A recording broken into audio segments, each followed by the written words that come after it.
one gets from the very initial pages of that manifesto is that the Kenya Kwanza political coalition at that particular moment in time had properly diagnosed the problem with Kenya's debt. At least that's what they told us.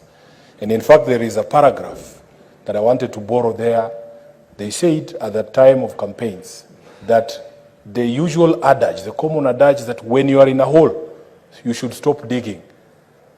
That I have lifted word for word, Madam Speaker, from the glossy Kenya Kwanza manifesto for the last election.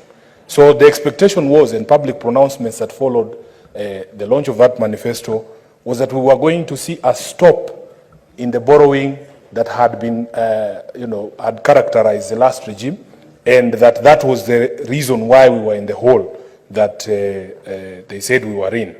Madam Speaker, if you go to page 6 and 7 of the report of the Committee on Finance, they will tell you that in June 2023, Madam Speaker, the debt was at 10.2 trillion Kenya shillings.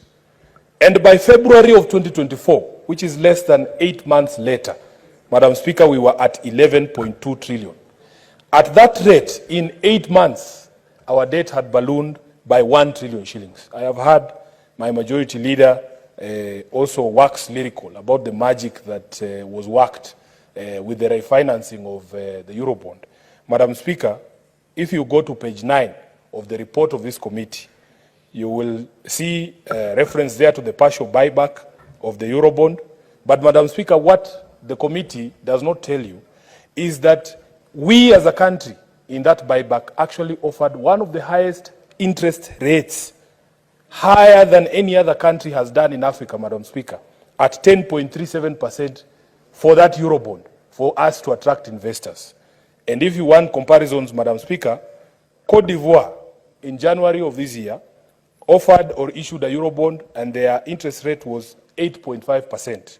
Benin did the same in February at 7.5%, Madam Speaker.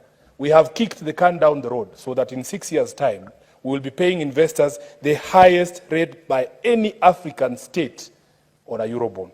So it is not something to sing about, because the hole that we were told we were in and that this current regime promised to stop digging further is getting deeper and deeper. Madam Speaker, you will also see at page 8 of the report that the committee acknowledges that Kenya's public debt, although remaining sustainable, it still has a high risk of debt distress, which tells you that we shouldn't be celebrating anything as it is right now, because we are still under great risk of debt distress. Madam Speaker, let me conclude by making a few observations on some of the stakeholder submissions. But unfortunately, Madam Speaker, let me note that some of these submissions by key stakeholders to the committee did not find their way into the recommendations by the committee. And I don't understand why. Luckily for me, I'm seated next to one of the members of the committee. Senator Eddie will tell me why they ignored these important submissions from ISPAC. At page 21, Madam Speaker, paragraph 25, C, D, and E. I just want to read those recommendations, Madam Speaker, at page 21 of the report.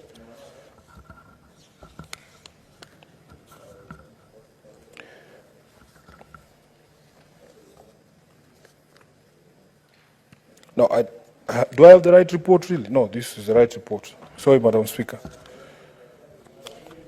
Madam Speaker, this is what the Institute of Certified Public Accountants recommend.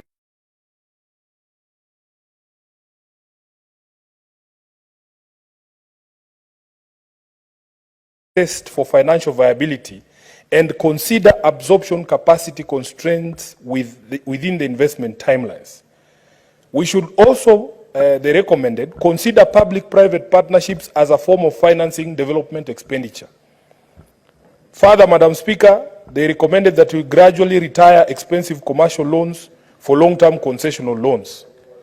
And Madam Speaker, one of the recommendations that has actually been debated this afternoon when we were discussing another matter is that Parliament should demand regular reports on capital projects financed through debt from the National Treasury to enhance openness and transparency. The reports should include the corresponding feasibility studies details of commitment fees, if any, and the project implementation status.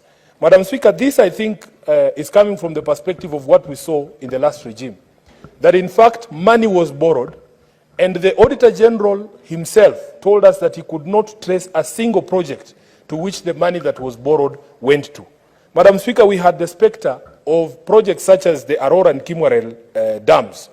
So that, Madam Speaker, if we were in this position, Parliament should be demanding regular reports. We should be shown why was this money borrowed, which projects had been identified to be supported through those borrowed funds, the feasibility studies, the commitment fees that had been paid. Because you remember, Madam Speaker, there was a controversy at that time with the Aurora and Kimwarel dams as to what commitment fees had actually been paid. And it involved the person of the current president, when he was the then deputy president, telling the country that it was a mere 9 billion shillings, just a small figure, 7 billion. 7 billion shillings, he told us that had been lost. Madam Speaker, so that if we have those details as Parliament... What is your point of order? Senator Gloria, resume your seat. Madam Speaker, I stand on Standing Order 101 on contents of speech. Reference 1, neither the personal conduct of the President nor the conduct of the Speaker or any other judge. Madam Speaker, it is not in order that Senator Edwin Sifuna is referencing the President and in the manner with which he's doing. This is based on our standing order. If he can be able to articulate his points without having to drag either the name of the President or the Speaker or any of the persons that are mentioned under Standing Order 101 under content of speech.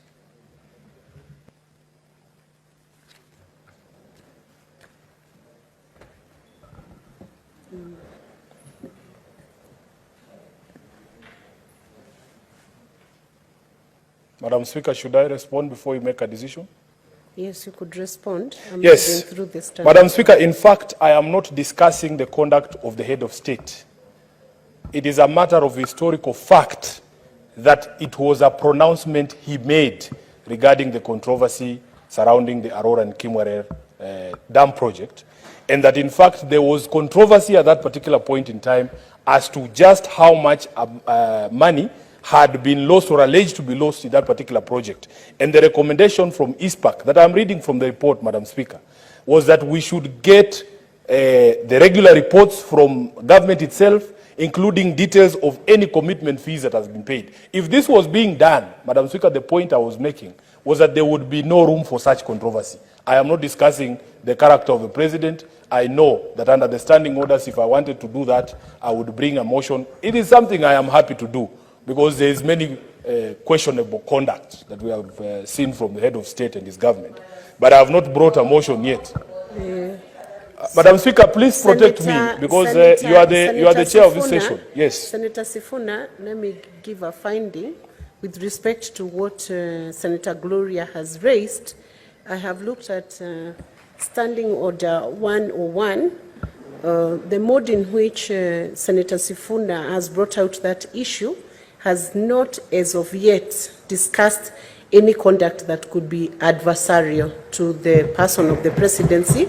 So you may proceed to debate, but avoid raising the issue of questionable issues unless you're willing to give a justification. I thank you for that direction, Madam Speaker. You know, the head of state is a former SG of ODM. He has the skin to take this criticism. I don't know why people or some senators on this floor feel the need to be overprotective of the President.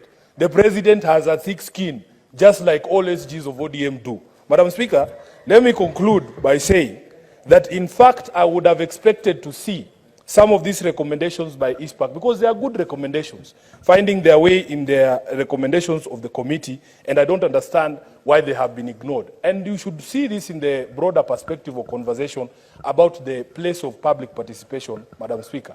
Organizations such as this are comprised or represent very serious people. They take their time to come and appear before committees of this House in order for them to guide the House on what should be done and what should not be done. And Madam Speaker, it is only fair that the recommendations that they make find their way to the final report. Therefore, Madam Speaker, I want to say this, that yes, we might not be financial experts, but we are all concerned by the state of the country's debt and by some of the proposals that we have seen coming from government, whether they are going to be effective. It is not something to be taken lightly, Madam Speaker, when we as a country are offering the highest rates in a buyback of the Eurobond, just so that